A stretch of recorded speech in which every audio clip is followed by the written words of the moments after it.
혹시 눈치채셨는지 모르겠는데 저는 설교를 할 때 손을 많이 쓰는 편입니다. 한 번은 어느 집회에서 한 청년이 제가 설교를 마치고 나니까 설교를 다 듣고 난 후에 제 이 설교에 대해서 설교하는 그 제스처에 대해서 조금 평을 했어요. 자기가 보니까 제가 설교를 할 때 보면 설교를 하면서 자주 주먹을 불끈 쥐고 그리고 인상을 쓰면서 큰 소리로 말을 빨리 하기 때문에 다 맞는 말처럼 들린다는 겁니다. 가만히 생각해 보니까 정말 그랬습니다. 그 모습은 확신에 찬 모습으로 보일 수도 있지만 아주 강압적으로 보일 수도 있습니다. 그래서 저는 그 말을 들은 다음부터는 제가 설교를 하면서는 웬만하면 주먹을 쥐지 않으려고 합니다.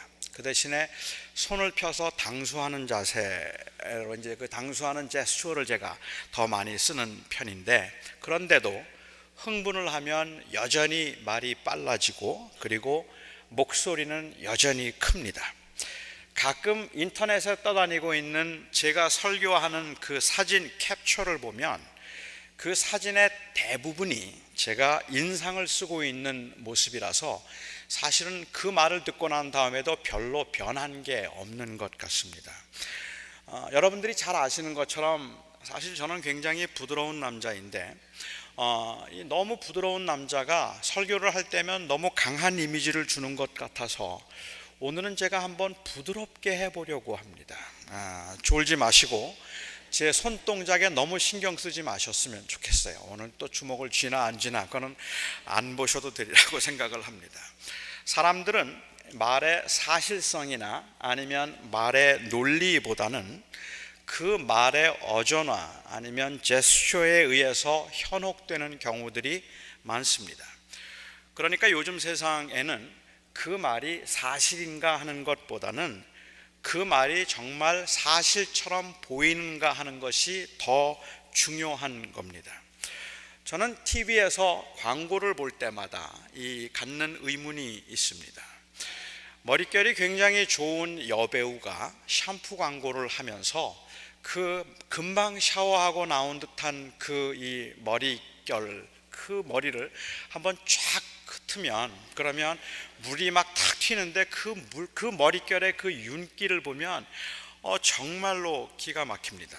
너무 보기가 좋잖아요. 그렇게 그 광고를 하면서 이 샴푸를 쓰면 이렇게 머리가 이렇게 윤기 나게 된다고 그 샴푸 광고를 할 때 저는 드는 의문이 저 배우가 진짜 저 샴푸를 쓸까 하는 게 제가 갖는 의문입니다. 반드시 광고에 나왔다면 그 샴푸를 써야 하고 그 차를 타야 하고 그 라면을 먹어야 한다면 아무리 돈을 많이 줘도 아마 신중하게 생각해서 광고를 하지 않을까, 광고에 나가야 하지 않을까 싶습니다. 하지만 배우도 그리고 회사도 심지어는 시청자들도 광고를 보면서 이 광고의 목적은 정말 그렇게 믿는가 하는 것이 아니라 그렇게 믿을 수 있게 하는가 하는 것에 있음을 동의하고 있는 것 같습니다. 그러니까 광고를 보면서 아주 라면을 맛있게 먹는 광고를 보더라도 그 광고를 보면서 저 사람이 정말 저 라면만 좋아하겠구나라고 생각하기보다 그냥 먹음직스럽게 보여주는 게 중요한 것이죠. 사실인가 아닌가 하는 것보다는 사실처럼 보이게 만드는가가 중요하다는 말입니다. 어떤 사람이 유능한 세일즈맨이겠습니까? 가장 유능한 세일즈맨은 누구일까? 유능한 세일즈맨은 자기가 파는 물건에 대한 확신을 가지고 있는 사람이 아니라 유능한 세일즈맨은 사람들로 하여금 그 물건에 대해서 확신을 가질 수 있도록 만드는 사람이 유능한 세일즈맨입니다.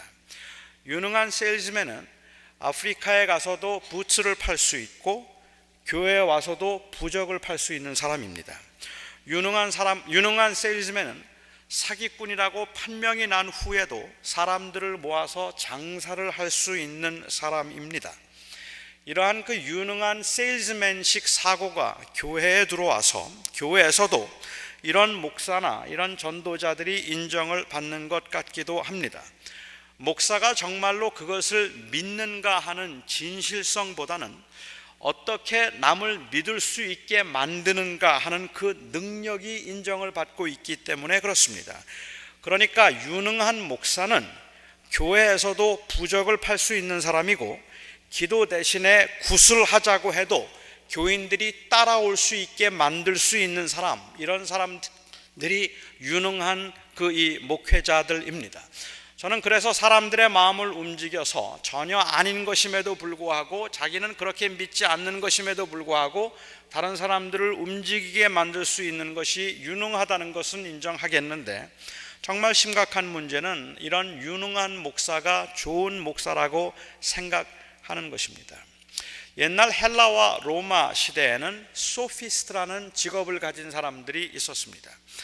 이 소피스트들은 정말 말로 먹고 사는 사람들입니다. 주로 철학이나 아니면 수사학을 공부하고, 그래서 철학이나 수사학을 가르치던 사람들이었지만, 때로는 사람들이 많이 모인 곳에서 돈을 벌기 위해서 변론을 하는 일도 했던 사람들입니다. 신이 있는가라는 그 주제로 토론이 벌어졌다고 한번 가정해 보시기 바랍니다. 한 소피스트가 나타나서 신이 존재한다는 전제로 변론을 합니다. 유창한 언변과 논리로 상대방을 물리치고, 많은 사람들이 신이 존재해야 한다는 그 논리에 수긍을 하게 됩니다. 정말로 그래서 거기에 모였던 사람들은 신은 존재하겠다고 생각을 하고 떠나죠. 얼마 후에 다른 도시에서 같은 주제로 토론이 벌어집니다. 어떤 부자가 이 소피스트를 찾아가서 돈을 많이 줄 테니까 신이 존재하지 않는다는 입장에서 변론을 해달라고 요청을 합니다. 그러면 신이 존재하지 않는다는 전제로, 그 며칠 전에 신이 존재한다는 전제로 변론과 논쟁을 해서 모든 논객들을 물리쳤던 이 탁월한 소피스트가 이제 며칠 후에는 신은 존재하지 않는다는 그 전제를 가지고 변론을 하기 시작하는 겁니다. 역시 유창한 언변과 감동적인 연설로 사람들의 마음을 사로잡습니다. 그날 토론에 참석했던 대부분의 사람들은 신은 존재하지 않겠다는 쪽으로 마음이 기웁니다. 이 소피스트에게 중요한 것은 신이 존재하는가 존재하지 않는가 하는 것이 아닙니다. 그에게 가장 중요한 것은 탁월한 논리와 설득력으로 내가 말하는 것을 사람들이 믿게 할 수 있는가 할 수 없는가 하는 것, 그것이 그에게는 가장 중요한 것입니다. 그리고 사람들이 열광하는 것은 진리가 아니라 언변입니다. 그 사람이 가지고 있는 탁월한 언변에 사람들은 오히려 감동하고 놀라고, 그리고 거기에서 그것을 좋아하는 것이지, 그 사람들은 사실은 그것이 진리인가 하는 것은 중요하지 않다는 거죠. 고린도 교회에 이런 사람들이 있었습니다. 아마도 그래서 어떤 교인들은 바울이 이 소피스트들하고 한번 변론을 해서, 그 변론 논쟁을 해서 소피스트들을 한번 이겨보기를 기대했는지도 모르겠습니다. 바울은 그런 기대를 안타까워하면서 고린도전서 1장에서 중요한 것은 그런 똑똑함이나 유창함이 아니라 그것이 사실인가 하는 것이고, 그리고 그 사실이라고 믿는 만큼 삶에서 실천할 수 있는가 하는 것이 중요하다고 했습니다. 그래서 바울은 하나님께서 세상의 지혜를 부끄럽게 하시려고, 아마도 이 소피스트들을 염두에 두었던 것 같은데, 세상의 지혜를 부끄럽게 하시려고 이 십자가의 미련한 도를 전도의 미련한 방법으로 우리와 같이 미련한 자들을 들어서 전하게 하심으로 세상의 지혜 있는 자들을 부끄럽게 하셨다라고 그렇게 증거하고 있습니다. 사람들은 지혜를 구하고 표적을 구하지만 내가 전할 것은 오직 예수 그리스도의 십자가밖에 없다고 이야기를 했습니다. 바울이 말하고자 했던 의도는, 세상 사람들은 그러한 유창한 언변과 그리고 그 논리, 때로는 그것이 궤변이라 할지라도 그 논리를 통해서 사람들을 설득시키는 것에 그것을 중요하게 생각하고 있다면, 사실 중요한 것은 얼마나 사람들을 설득시킬 수 있는가 하는 것이 아니라 그것이 사실인가 하는 것인데, 나는 예수 그리스도의 십자가의 도가 바로 우리 인생 생명을 살리는 진리라고 믿는다. 그래서 나는 이것밖에는 전할 게 없다는 것이 바울이 했던 말이었습니다. 어차피 무엇이 진리인지도 모르고 누가 말하는 것이 진리인지도 모른다면 진리를 말하고 있는가 하는 것보다는 사람들을 설득해서 믿게 만들 수 있는가 하는 것이 더 중요하다는 말이 맞을지 모릅니다. 하지만 진리가 있다면 다릅니다. 사람들은 무엇이 진리인가를 증명할 수는 없지만 무엇을 진리로 믿고 있는가 하는 것을 고백할 수 있어야 되고, 그리고 그 고백을 진실하게 말하고 있는가를 우리는 확인할 수 있어야 한다는 것입니다. 기독교인들에게는 공통적으로 말하는 이 예수 그리스도가 진리라는 공통된 그 고백이 있습니다. 그렇다면 두 가지 중요한 질문이 생깁니다. 하나는 정말 그 진리를 믿고 있는가 하는 것이고, 그리고 두 번째는 그 진리를 정말로 진실하게 말하고 있는가 하는 것입니다. 아무리 진심으로 말한다 할지라도 우리가 그 함께 고백하는 그 진리를 믿고 있지 않다면 그것은 헛된 것이고, 아무리 진리를 말한다고 할지라도 진실하지 않으면 그것도 헛된 것입니다. 저는 오늘 본문에서 특별히 그 사도 바울이 사랑 안에서 참된 것을 하라고 하신 이 말씀이 바로 이 이야기를 하고 있다고 생각했습니다. 그래서 저는 오늘 여러분과 함께 사랑 안에서 진리를 말하라고 하는 이 한 문장만 가지고 여러분과 함께 생각해 보려고 합니다. 지난주에 말씀드린 대로 바울은 우리가 이 세상의 간사한 유혹과 잘못된 교훈의 풍조에 흔들림으로 어린아이가 되지 말아야 한다고 했습니다. 그리고 이 말씀과 대조하면서 그 다음 절에 말씀하시기를 그 대신에 세상의 풍조에 흔들리지 말고 세상의 유혹에 넘어가지 말고 그 대신에 사랑 안에서 참된 것을 하여 그리스도에게 자라가야 한다고 했습니다. 그러니까는 여기서는 지금 어린아이가 되는 것과 그리스도에게 자라는 장성함을 대조하고 있고, 그리고 세상의 거짓된 풍조와 잘못된 유혹들과 대조해서 참된 것을 지금 말하고 있는 건데, 참된 것을 한다는 말은 세상의 그 잘못된 교훈과 대조되고 있는 말인데, 대부분의 영어 성경 번역을 보시면 여기에 영어 성경 번역은 Speaking the truth in love라고 되어 있습니다. 사랑 안에서 진리를 말함으로 라고 번역이 되어 있고, 한글 성경에는 사랑 안에서 참된 것을 하여라고 되어 있습니다. 이 사랑 안에서 참된 것을 하여라는 번역과 비슷한 영어 번역이 있기는 해요. 그래서 Be truthful in love, 사랑 안에서 진실하라 라는 그러한 이 의미로 번역을 하기도 합니다. 어떤 사람들은 진리를 말함을 강조하고, 어떤 사람은 그 진리를 말함보다는 진실하게 말하는 것을 강조해서 이 영어 단어가 조금 두 개의 의미로 번역될 수 있는 것은 사실입니다. 저는 이 두 개의 의미를 다 포함해서 오늘 이 말씀은 진리를 진실되게 말함으로 라고 보는 것이 맞겠다고 생각을 했습니다. 그렇다면 먼저 우리가 생각해 볼 수 있는 것은 진리가 무엇인가 하는 겁니다. 바울은 20절 21절에서 진리가 무엇인가 하는 것에 관해서 이렇게 말을 합니다. 오직 너희는 그리스도를 그같이 배우지 아니하였느니라. 진리가 예수 안에 있는 것 같이 너희가 참으로 그에게서 듣고 또한 그 안에서 가르침을 받았을진대 이야기합니다. 그러니까 바울이 염두에 두고 있는 진리는 단순히 어떤 사실적인 것을 말하고 있는 것이 아니라 예수 그리스도를 가리켜 말하는 것입니다. 예수가 그리스도이심을 증거하는 일, 생명이신 예수 그리스도를 드러내는 일, 이것이 바로 참된 것이라는 말입니다. 저는 개인적으로 사랑 안에서 참된 것을 하라는 이 말을 그냥 단순한 도덕적인 교훈으로 이해하는 것에 대한 대단한 애석함이 있습니다. 그러니까 Speaking the truth in love라고 이야기를 하면 보편적으로 우리가 사람들이 생각하는 것처럼 사실을 말할 때 사랑하는 마음으로 사실을 말하라고 하는 그러한 개념 정도로 이해하고 있는 것이 애석하다는 말입니다.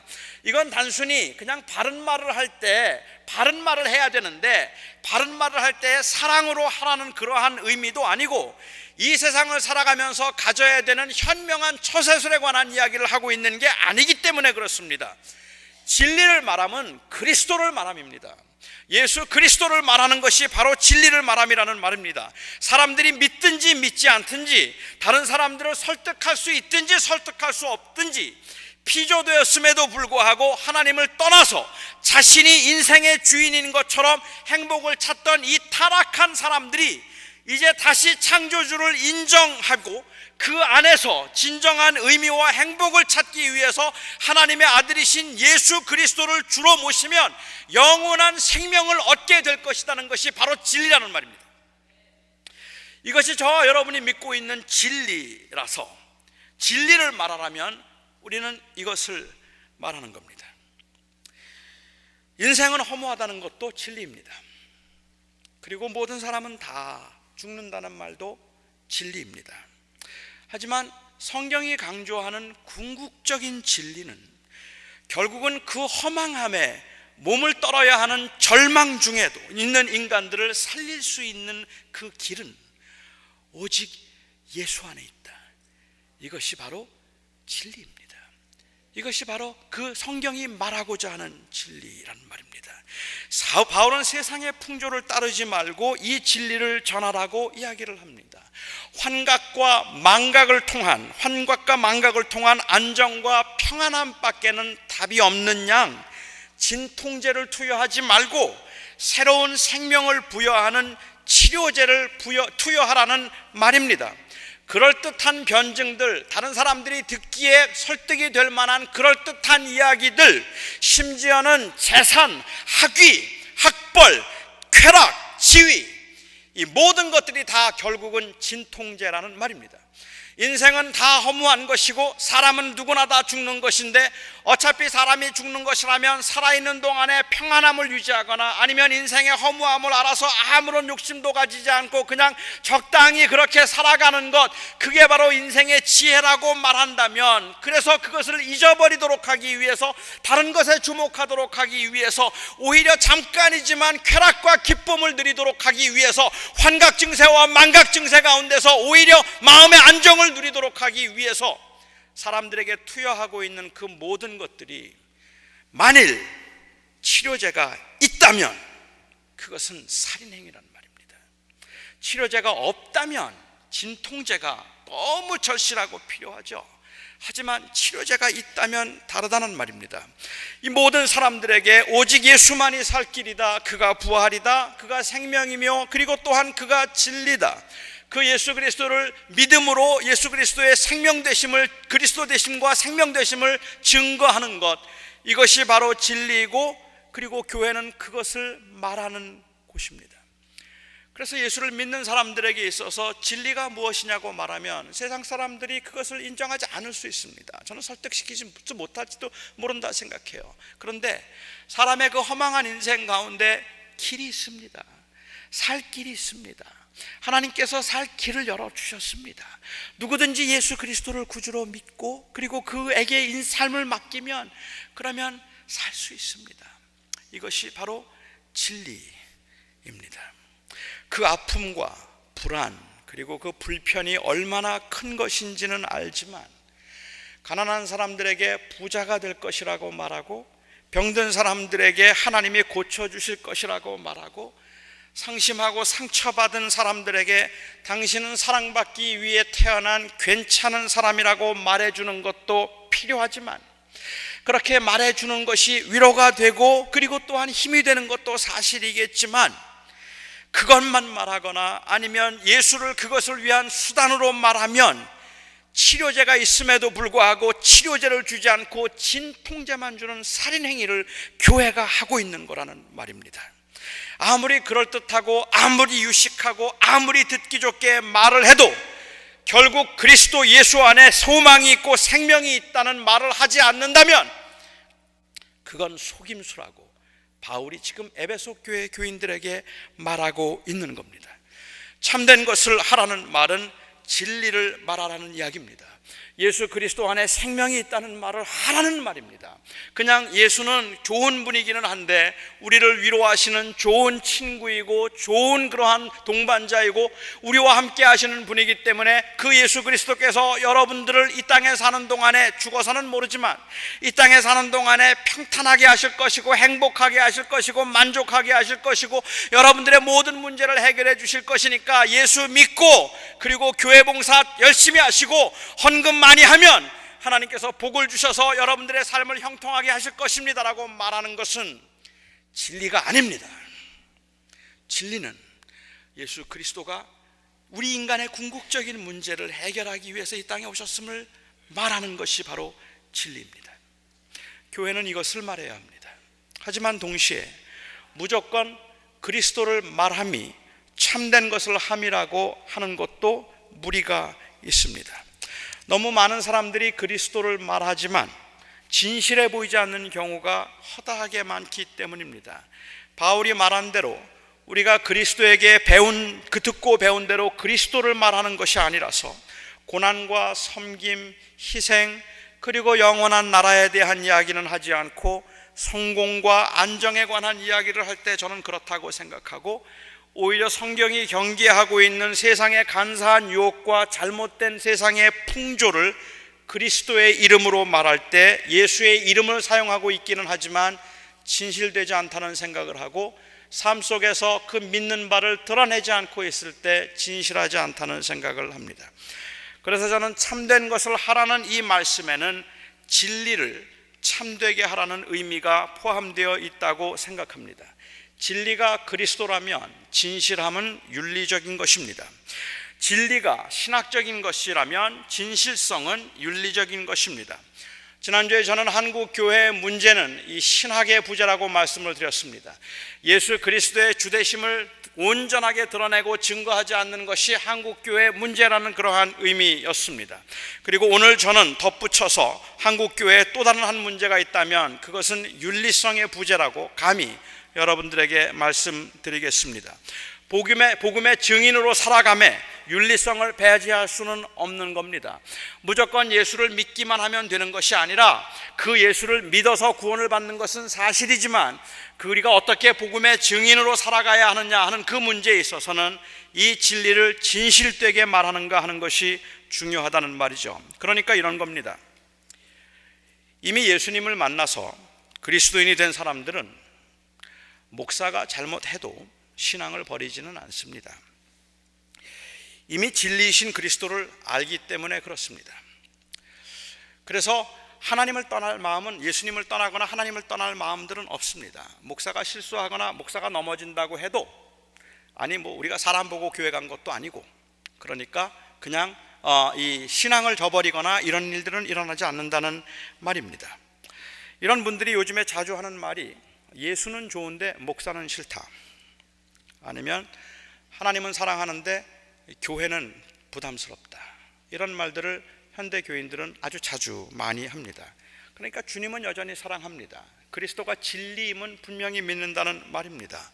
하지만 그렇기 때문에 그 진리를 떠나는 일은 없는 것 같아요. 제가 오늘 생각해 보고 싶은 사람들은 아직 진리를 몰라서 진리를 찾고 있는 사람들입니다.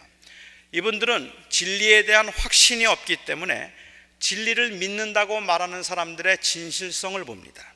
그리고 진리를 믿는다는 사람들의 삶에서 진실성이 보이지 않으면 그들이 말하는 진리에 아예 가까이 하려고 하지를 않습니다. 그러니까 전도를 위해서는 진리 못지않게 진실성이 중요한 겁니다. 저는 오늘 제가 제 무덤을 파는 것 같기도 하고 조금 조심스럽기는 하지만, 그리고 지나치게 비판적인 것 같기는 하지만, 그래도 저는 오늘 이 이야기는 여러분들에게 꼭 해야 될 것 같습니다.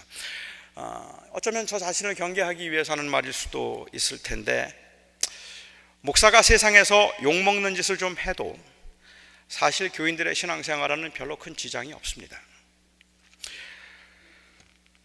그럼에도 불구하고 교회는 윤리적으로 결함이 있는 목사와 장로에 대해서 절대로 관대해서는 안 됩니다.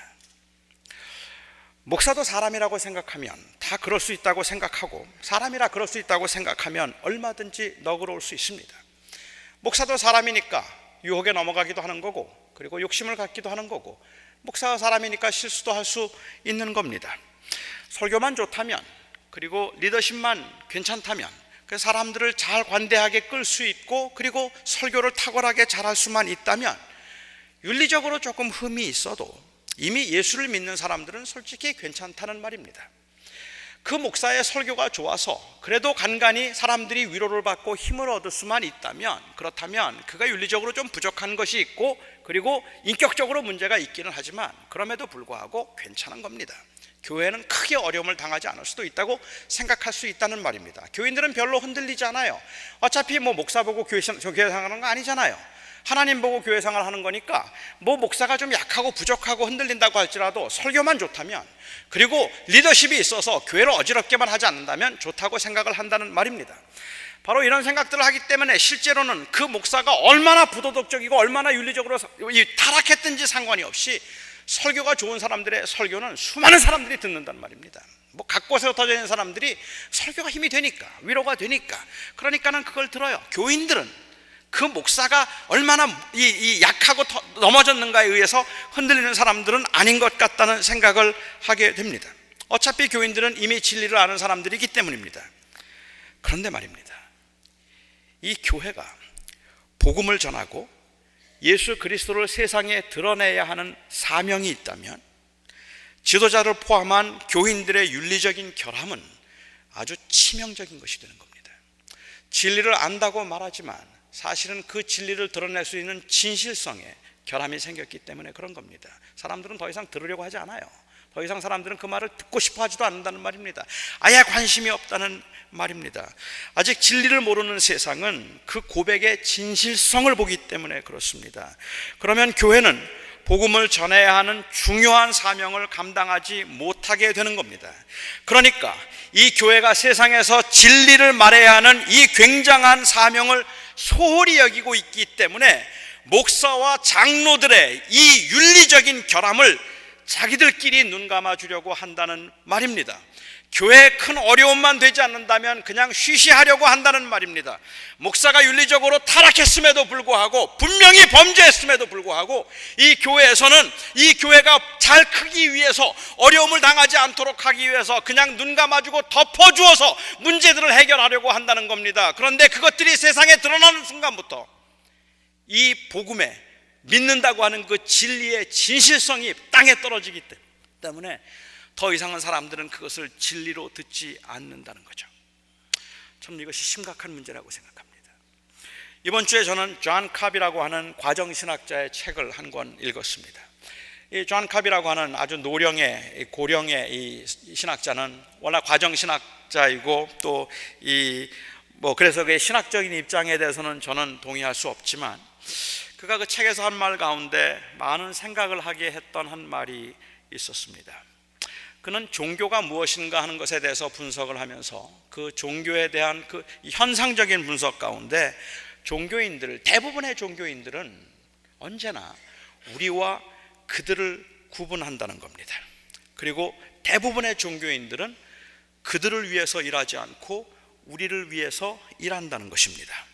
바꿔 말하면 많은 교회들은 교인이 줄어들까 봐 걱정을 하지만 이 세상의 구별된 모습을 선하게 드러내지 못하는 것에 대해서는 별로 걱정을 하지 않는다는 말입니다. 왜냐하면 우리에게 중요한 것은 우리이기 때문에 그렇습니다.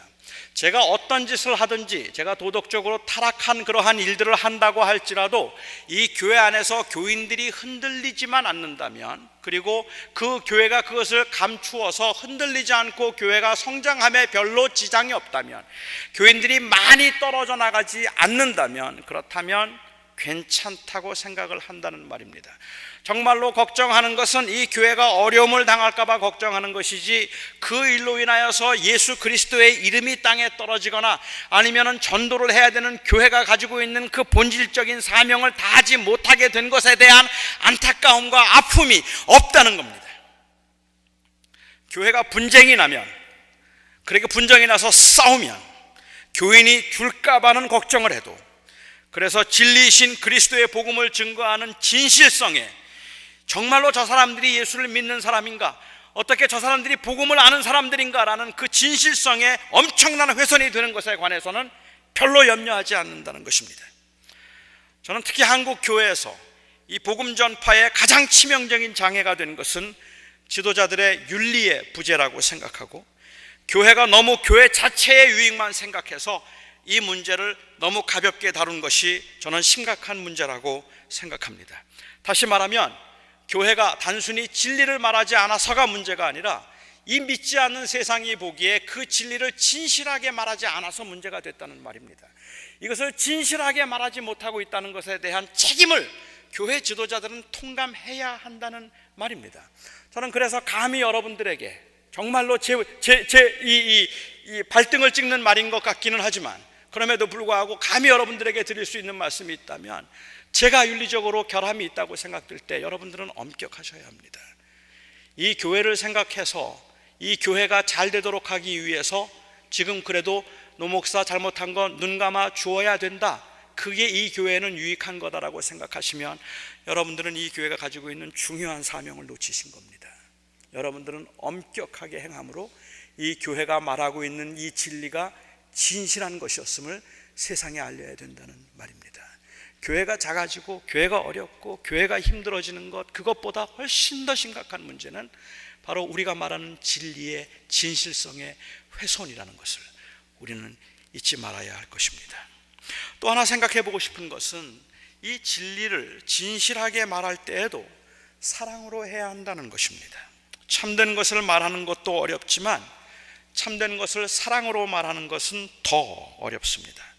사랑하면 말하지 말아야 할 것 같고, 정의를 위해서라면 말해야 할 것 같은 일들이 너무 많기 때문이고, 바른 말 한다고 남에게 상처를 주는 경우들이 허다하게 많고, 사랑이라는 말로 불의한 것들을 묵과하여 더 힘들게 만드는 경우들이 또한 허다하게 많기 때문에 그렇습니다. 도대체 사랑으로 한다는 것은 무엇일까? 사랑 안에서 한다는 것은 어떤 것일까? 그래서 어떤 학자는 여기에 말하는 이 사랑은 수단이 아니라 자세를 의미하는 것이라고 그렇게 이야기를 했어요. 그것이 수단이라고 말을 하면 무엇인가 되게 만들 수 있는 기능적인 역할을 말하는 것 같은데, 사랑의 기능적인 면들을 찾아보기가 어렵기 때문에 아마 이렇게 말하는 것 같아요. 저는 개인적으로 여기에서 사랑 안에서 참된 것을 하라라고 말씀하셨다면, 여기에서 말하는 사랑은 이것은 수단도 아니고 단순한 자세도 아니고, 저는 개인적으로 이것은 동기를 의미한다고 생각합니다. 조금 어렵습니다. 제가 예를 들어서 말씀을 드릴게요. 가족 중에 한 사람이 예수님을 모른다고 한번 가정해 보죠. 그런데 그분은 자기에게 전도하거나 교회 가자고 하는 말을 아주 끔찍하게 싫어합니다. 이럴 때는 어떻게 해야 합니까? 참된 것을 말하라고 했으니까 전해야죠. 너무 확실하고 믿기 있기 때문에 정말 진리라고 믿는 말을 증거하는 것이 귀한 일이겠죠. 하지만 그렇게 하는 것이 무례한 일일 수도 있고 상대방에게는 굉장히 성가신 일일 수 있습니다. 그래서 어떤 사람들은 정말 아주 오랜 시간 동안 기다리기만 합니다. 기도하면서 하나님께서 그 마음을 바꿔주시기를 기대하는 그 아주 고통스러운 인내의 시간을 보내는 분들이 계시기도 하고, 어떤 분들은 너무 안타까워서 정말 사랑하는 마음으로 계속 귀찮게 하기도 합니다. 어떤 게 맞는 겁니까? 어떻게 해야 합니까? 사랑이 수단이라면 구체적으로 어떻게 해야 하는가 하는 것이 애매해진다는 말이에요. 여기에는 정답이 없습니다. 여기에는 사실은 어떤 정답도 없어요. 저는 이 말이 맞는 말인지는 모르겠는데, 그래서 저는 사랑은 기술이 아니라 예술이다 라고 이렇게 말을 합니다. 목회도 예술이고 자녀 교육도 예술인데, 그것이 예술인 이유는 사랑으로 해야 하기 때문이고, 이 사랑은 다분히 예술적인 면이 있기 때문에 그렇다는 것이죠. 사랑이 기술이라면 노하우가 있을 겁니다. 배우면 됩니다. 어떻게 하는지 배우면 된다는 말이죠. 자녀 교육을 이렇게 하라, 남편 사랑 이렇게 하라, 전도는 이렇게 하는 것이다, 이런 책들이 사람들의 어떤 마음의 자세를 말해주는 것이라면 저는 어느 정도 동의를 할 수 있겠지만, 노하우를 말해주는 것이라면 저는 그냥 그것은 개인적인 경험의 보편화에 불과할 뿐이라고 생각하겠습니다. 그러니까는 이렇게 전도하니까 전도가 되더라, 전도할 때는 이런 식으로 전도하라는 그 모든 이야기들, 나는 이렇게 전도했습니다 하는 것들은 개인적인 경험을 의미하는 것이고 그것을 보편화시킨 것이기 때문에 우리는 경계해야 될 필요가 있지만, 그렇지만 그것이 언제나 작용하는 게 아니라는 말입니다. 여러분, 자녀 교육을 어떻게 합니까? 자녀가 말을 안 들을 때는 야단을 쳐야 합니까? 아니면 기다려줘야 합니까? 자녀가 잘못하는 것을 보았을 때는 눈 감고 한 번은 넘어가 줘야 됩니까? 아니면 3번까지만 참으면 됩니까? 3번만 참으면 됩니까?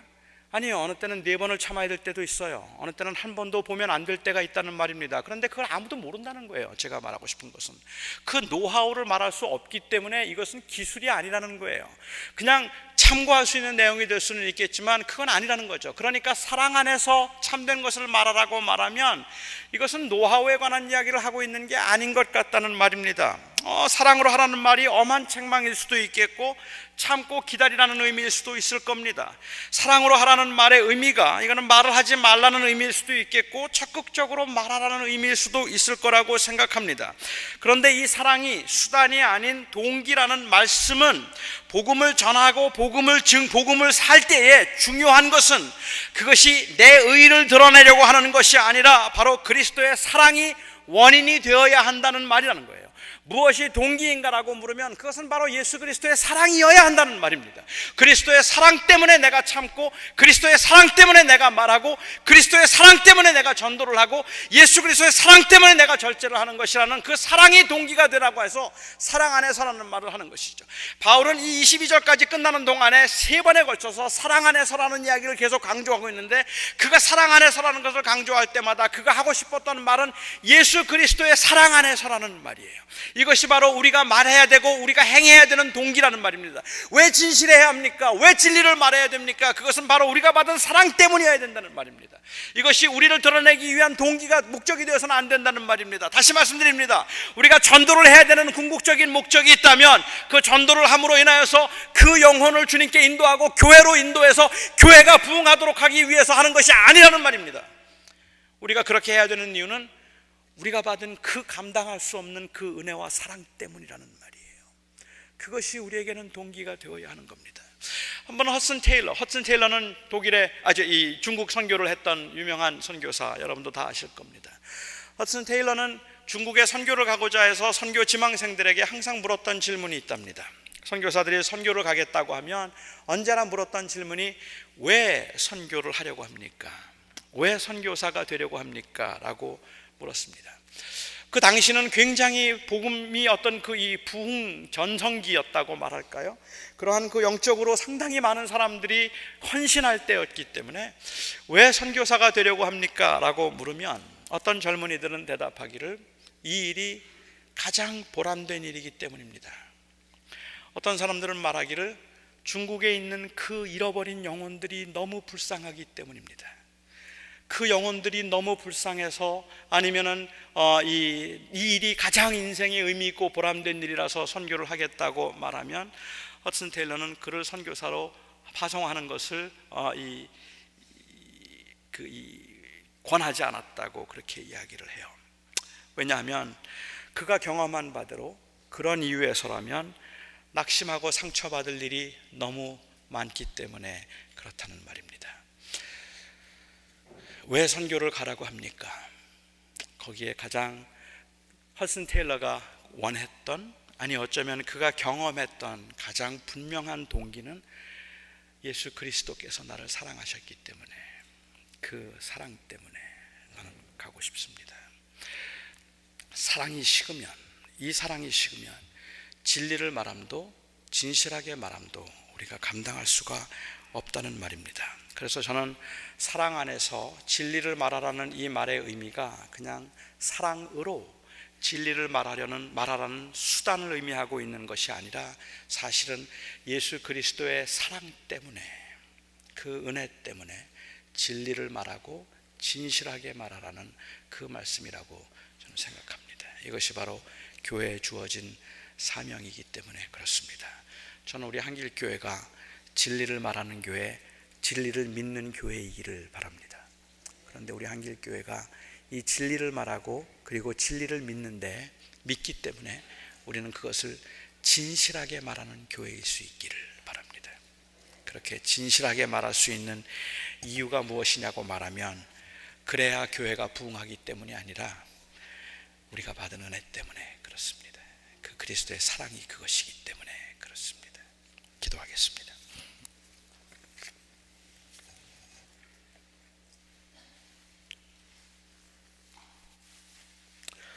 오늘 오신 아버지 하나님, 오늘 이 자리에서 하나님 앞에 예배하는 저와 그리고 여기에 계시는 모든 하나님의 사람들이 하고 있는 동일한 고백은 예수 그리스도가 우리의 생명이며 예수 그리스도가 우리의 주인이라는 고백입니다. 하지만 주님, 여기 이 자리에 함께 예배하는 분들 중에도 아직은 예수 그리스도가 나의 생명인지 잘 모르겠다 말하는 분들이 계시고, 아직은 그것이 진리인지를 모르겠다고 말하는 분들이 계십니다. 하나님, 그들을 잘 설득하고 그리고 유창한 언변으로 그를 돌이켜서 믿게 하는 것보다 어쩌면 그분들이 보고 싶어 하는 것이 바로 그 진리를 믿는 사람들의 진실함일 것이라 생각합니다. 세상이 바로 그것을 보기를 원합니다. 하나님, 우리의 교회들, 조국에 있는 교회와 이곳 LA에 있는 교회들을 주님께서 붙들어 주셔서 진리만 말하게 하여 주시되 진실하게 말할 수 있게 하여 주셔서 진리에도 타협이 없게 하시며 윤리적으로도 결함이 없도록 하나님 도와주시옵소서. 예수님의 이름으로 기도하옵나이다. 아멘.